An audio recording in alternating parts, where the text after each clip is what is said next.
It's been a while since I made my last recording, and that's because the kids got back to school recently. That's just this week. And it turns out I'm a creature of habit, a really bad creature of habit. Like my mom tried telling me, and my wife, and my brother, and people close to me who've tried to tell me over the years that I should learn to be more flexible instead of being rigid and stuck in my ways. But I guess this change in schedule has shown me that, the people who love me are correct, and I'm set in my ways. So, like most of you, wherever you are, this COVID thing came along around March, at least for those of us in Nigeria. I think it was about March, and we had to change our schedules. For those of us who have kids, it took some getting used to, because before that I was used to having the kids around on weekends, or maybe when one of them wasn't feeling well. But now they happen to be around 247. And so for those of us who are well, even for those of you who aren't fully self-employed, it is something that did take some getting used to. I guess the point I'm trying to make is that between March and November, I seem to have gotten into a steady flow of doing things, especially when I started the podcast. I think I started the podcast just before, I think it was just before March, just before we went into our own lockdown over here in Abuja. That's Nigeria's capital city. So I got into a flow of doing things, wake up, bath time, badminton practice, chess, what else? Okay, breakfast, sales calls, podcast, make content, stuff like that. I just got into my rhythm, and it's something that lasted fairly long.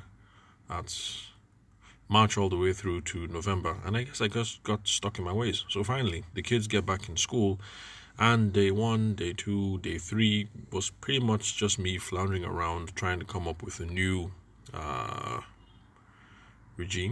regimen, come up with a new regimen for how to handle my day, basically. And somewhere in that mix, I just forgot that I also have obligations to you guys, but obligations in a fun sense, not obligations in the sense of I have this duty on my back that I just can't wait to get rid of. So I totally love you guys. I totally love the podcast.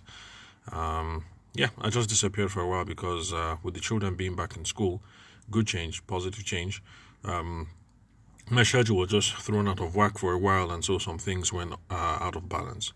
So, for those of you who don't have kids, please remember us in our prayers. That's those of us who are managing our little families with our little kids, because little kids know nothing about social distancing. In fact, one of the very things that my son was looking forward to, the older one, was the very fact that he will be able to run around with his friends. And well, so far, schools seem prepared. And things seem underway. I guess the worst case I've heard of is my uncle, who is a teacher in his own school. I think they got four kids that had COVID, but the symptoms were pretty benign for them, and they were isolated on time. So, but so far it looks like, in Abuja at least, it looks like things are going on quite well with kids being back at school. So we haven't had any of those dramatic scenarios in, was it Germany? I think Germany, and I can't remember which other country, where schools had to be closed down again because of multiple cases not long after school resumed. Anyway, forgive me, I've gone on for too long with my preamble. So, what we're going to get into today: where are you playing in? Are you playing in the sales cycle, or are you playing in the business cycle? Now, in my usual fashion in discussing this, bear in mind that the terminology that we use here are going to be imprecise, not going to be technically correct. So if you look these things up in a business book or in an economics text or whatever, it's not going to mean the same thing that they mean as I use them in the podcast episode. And that's because I'm rehashing ideas that I've come across from following Grant Cardone, who is a sales trainer in America, and apart from his strong ideas about sales and real estate, because he's really a real estate practitioner, he also riffs on ideas about business, like I do, and I find some of his ideas interesting. So when I say sales cycle or when I say business cycle, I'm using it in the sense that folks like Grant Cardone would use them. So don't expect the academically or technically precise definition of the words. Okay, so let's get into what these words mean, because we have to know what we're talking about: sales cycles and the business cycle. Now, the sales cycle are processes that you run through when you're selling to an individual customer. Notice that the focus is right here, right now, this customer. Using the what's that word? The analog that the Americans have, the whole thing about seeing the forest for the trees. We're talking about being engaged with the tree, one tree at a time, right now. So we're looking at a series of single sales conversations. While for the business cycle, we are concerned about processes and stages when we're trying to access larger market segments. So in other words, it wouldn't just be us having this conversation with this particular bride and groom. It would now be us having our eye on a larger space. Like, let's say brides and grooms in Maitama, or Lagos brides, or Port Harcourt brides, or whatever. So we're looking at larger swaths of the market, and we're going to be having series of mass market conversations. So that's pretty much what we mean in this sense when we talk about the sales cycle and the business cycle. Whether we're looking at the particular individual customer that we're with, taking it one customer at a time, or we're looking at accessing larger market segments. Now, both of these views, both of these fields are necessary for having a healthy business. That's playing in the sales cycle and playing in the business cycle. And hopefully, as we go on in this episode, and as you listen to episodes that have come before this one and those that will come after, you'll see how these things are interrelated. Having a view of the single customer that we're with right now and moving on and hustling the next one, and trying to get access to the larger market. Now, the sales cycle is typically suited for people who are in the hustle mindset, the solopreneur mindset, while people who are in the business cycle, who are looking at mass market conversations, lends itself quite well to people who are in the business owner mindset. People who have typically have CEO in their Instagram handle. I mean, people who have that aspirational thing going on, like I want to be a CEO and build something big. So the sales cycle and the business cycle kind of typify the mindset, the mind frame that Grant Cardone would like to expose us to have us thinking about as we're involved in our industry. So in my own case, I'm a wedding photographer. So the difference would be between me being a wedding photographer, being engaged in my hustle and on my grind, and on the other hand, having someone like Kelechi Amadi Obi, who has done weddings from time to time, but this cat is also a publisher of a fashion mag, and let's see what else. He has a couple of other things going in the photography space. So I think that would sort of like be the difference. I am running game in the sales cycle, and Uncle Kelechi is running game in the business cycle space. And I think the same applies, whatever subgenre of the industry that you're involved in. So for you cake people, I guess there are folks like you listening to the podcast who are in the solo hustle, solopreneur mindset. And then you have other people like, what's this cat? It used to be this dude when I was in Lagos. Well, I'm not even sure if he's a dude.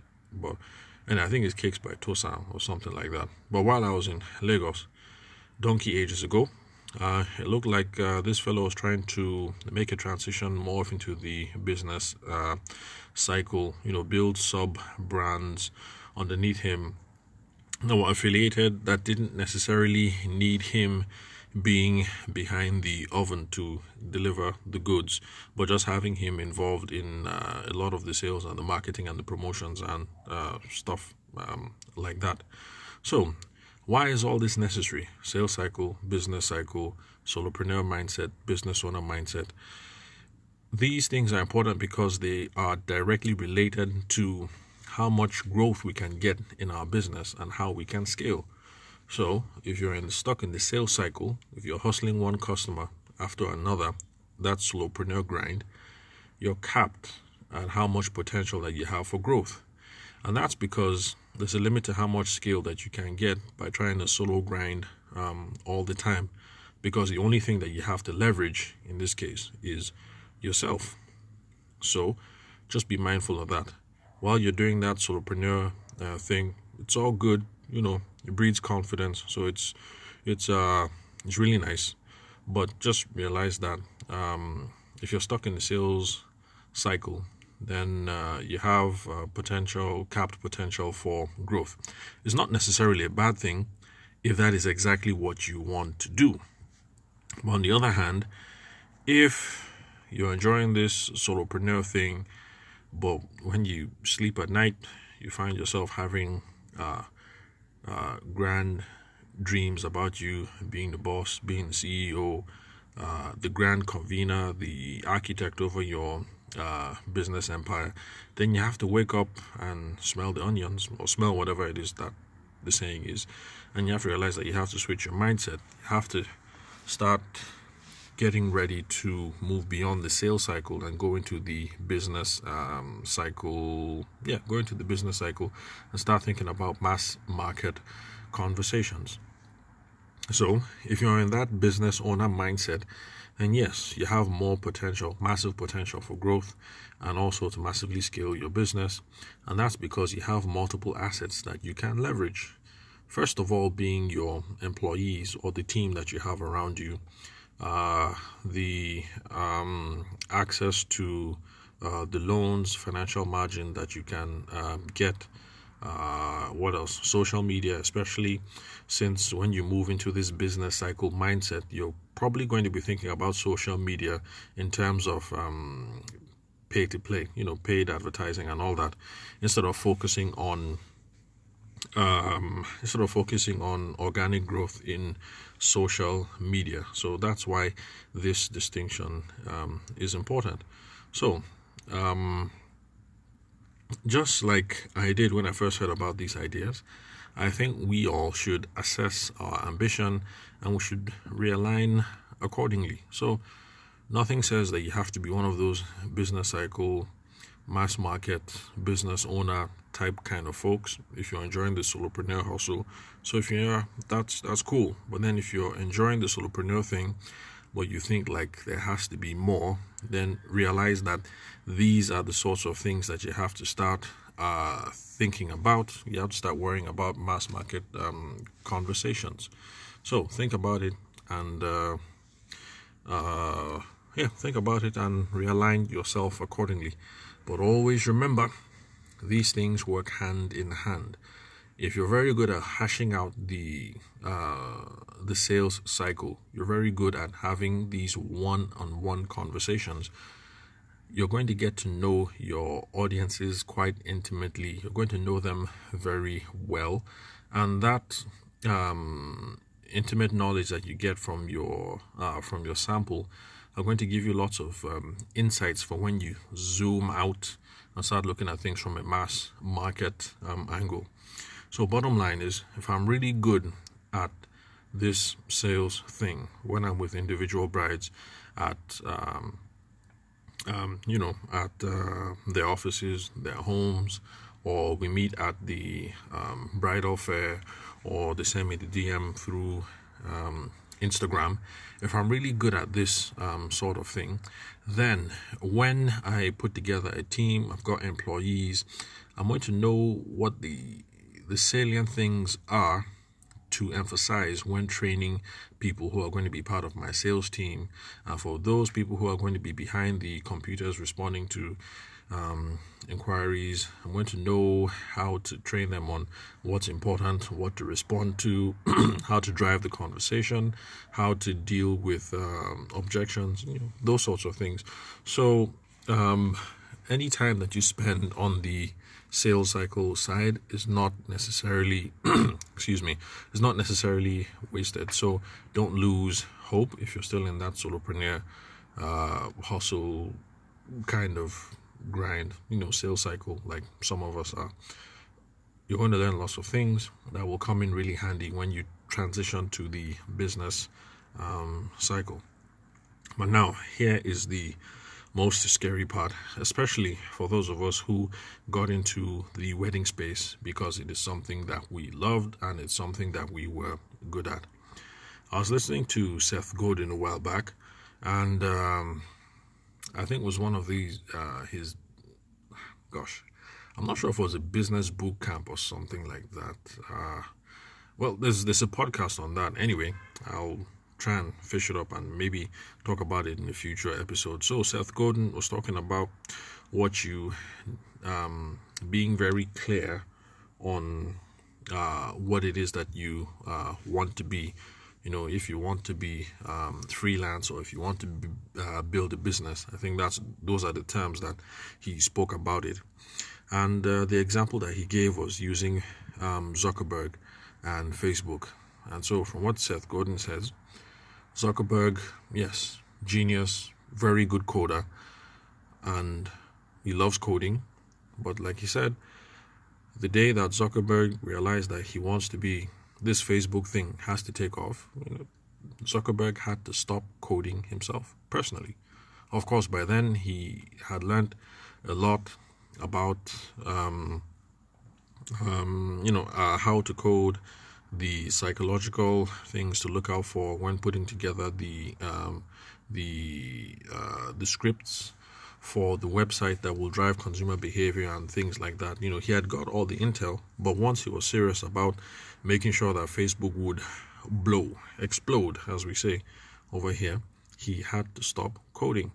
So that's the sad part for some of us. There's some of you cats out there who are involved in the wedding space because you're a sick wedding planner, you're really dope, and people have been telling you that you ought to start planning weddings. They've been telling you that since you were 12 years old, and so you absolutely love it. If you want to get into that business cycle, business owner mindset, you probably are going to stop having to plan weddings yourself sometime in the future. Let's look at it this way. There are two hospitals in Abuja that I love. Well, there's only one of them that I love anyway. There's what's it called? They're right next to each other, so that's why I mix up their names. But one hospital is run by my guy, Dr. Fashino. He's been a are they called obstetricians and gynecologists or something? OBGYN, whatever it is those initials stand for. He's been at this for a very long time. Trusted. I trust the guy, and his reputation seems to be outstanding in the Abuja OBGYN space. But he runs his hospital with a personal touch. He's very involved in lots of things.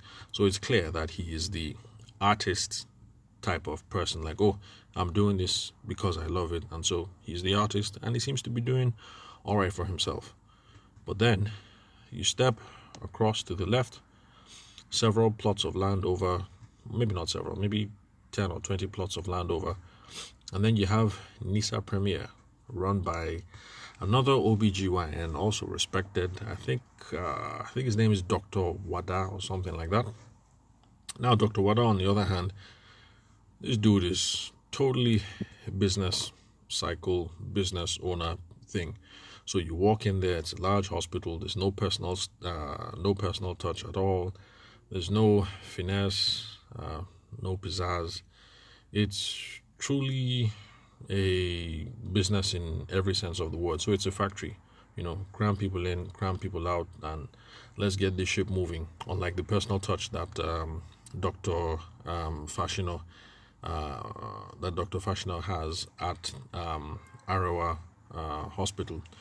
So, I mean, that pretty much shows what it is that we're going to have to do eventually at some point. So, if you want to be the artist type, if you're going to be the Dr. Fashino type, then yeah, sure, keep on planning the weddings. But really, for things to take off, I'm not saying that we ought to sacrifice quality control and a pleasant customer experience, but for things to really take off, we all have to become like Dr. Wada.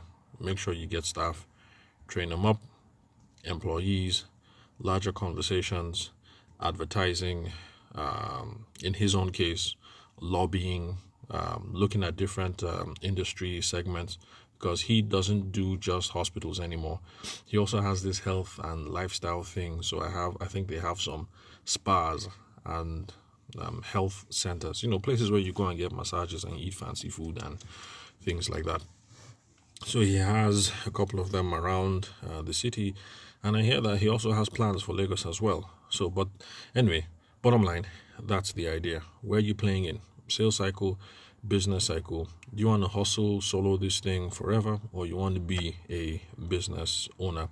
If you love the solo hustle, no problem. You're comfortable with your capped potential for growth. That's cool. You want more explosive growth potential, then you have to start looking at the business cycle thing. Think about being a business owner rather than being an artist and a technician who is stuck in the day-to-day of the trade.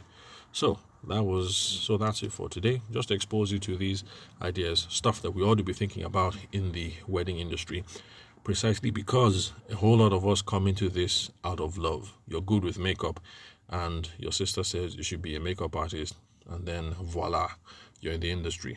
Same thing with me.